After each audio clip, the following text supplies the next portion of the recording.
The sand pits at Royal Blue in East Tennessee is an area we've always wanted to ride. The trail that the guys from Bleepin Jeep brought us in on is referred to as the Widowmaker.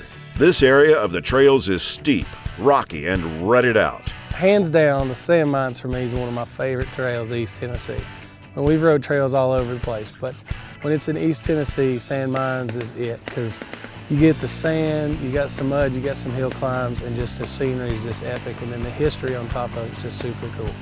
So when you add all that together, I really like the sand mines. It's one of my favorite trails. We knew that because of the rainfall from the past several days, the trail would be a challenge. Well, I guess that's going to be some kind of experience in a sense, because sometimes you don't know if you're going to make it. But when you've done it before, you have more confidence, there's no doubt. But at the same token, you don't know if you're going to make it. Every day is different. One day it's super grippy, the next day it's super wet and muddy. And sometimes it just isn't your day, if you know what I mean.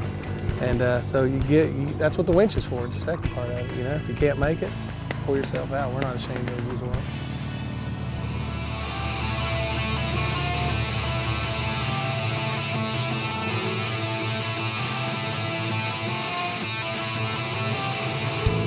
Jeremy has ridden these trails all his life and was able to share some of the history of the sand mines with us.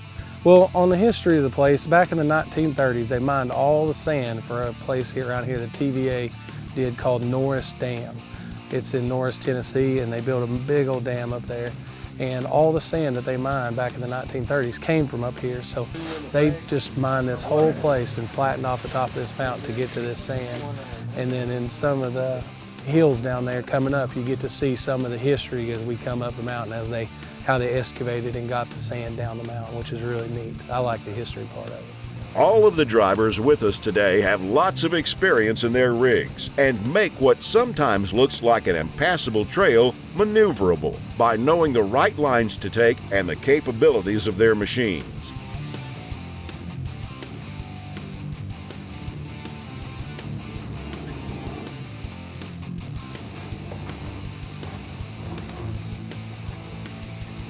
So Bleepin Jeep is a how-to off-road YouTube channel.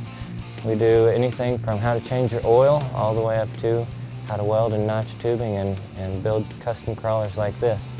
If you're looking for a how-to video, I'm sure you've seen Bleepin Jeep because it's probably the first one that pops up anytime you search for how-to and the word Jeep in it.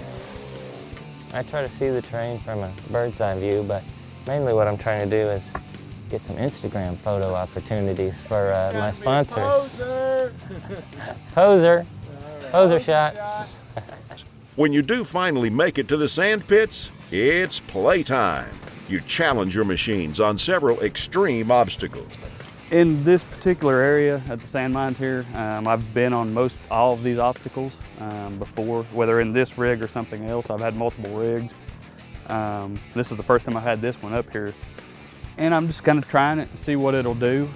You know, just be cautious. And I've had enough seat time in this. Like I said, I had about 2.5 years, so I know pretty much what it will and won't do. I got on that one rock over there and did a little bottoming out and knew that wasn't the line I needed to take. Backed up and just shot over to the right just a little bit. It was a little bit steeper, but it was an easier climb because I wasn't bottoming out on that rock. Matt took on some of the most challenging obstacles in the Scorpion, proving that these obstacles could be climbed.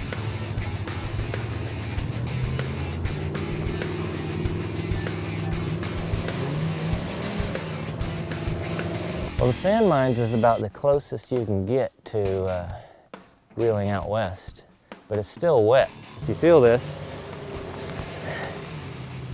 that's not normal sand. Look how wet that is. But most of the stuff out here in the east is just rocks with mud over the top of them. So you got to give it a lot of horse pressures as we call them in the west.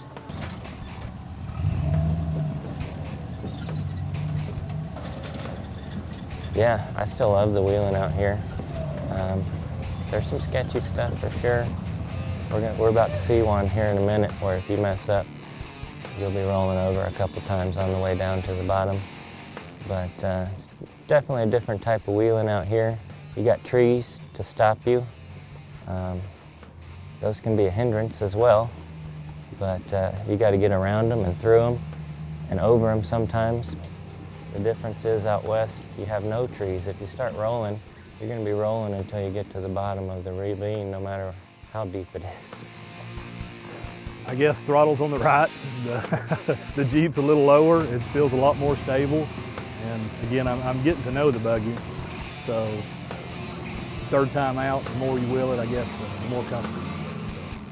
So it's an extremely stable feeling with being so wide, so low, and so long.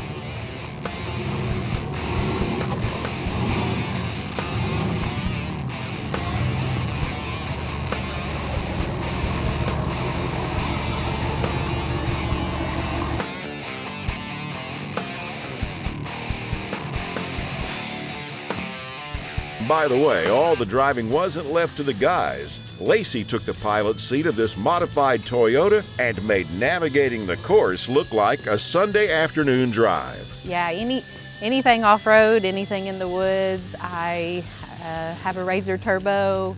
I sell Razors. Love four-wheeling. I just love being outdoors. I'm always extremely comfortable as a passenger with him. I don't ever feel unsafe, so I love it.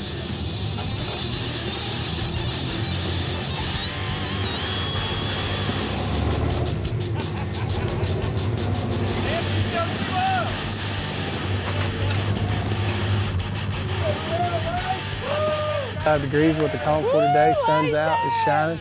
Super nice out here, the rocks are great. Everybody's doing fantastic.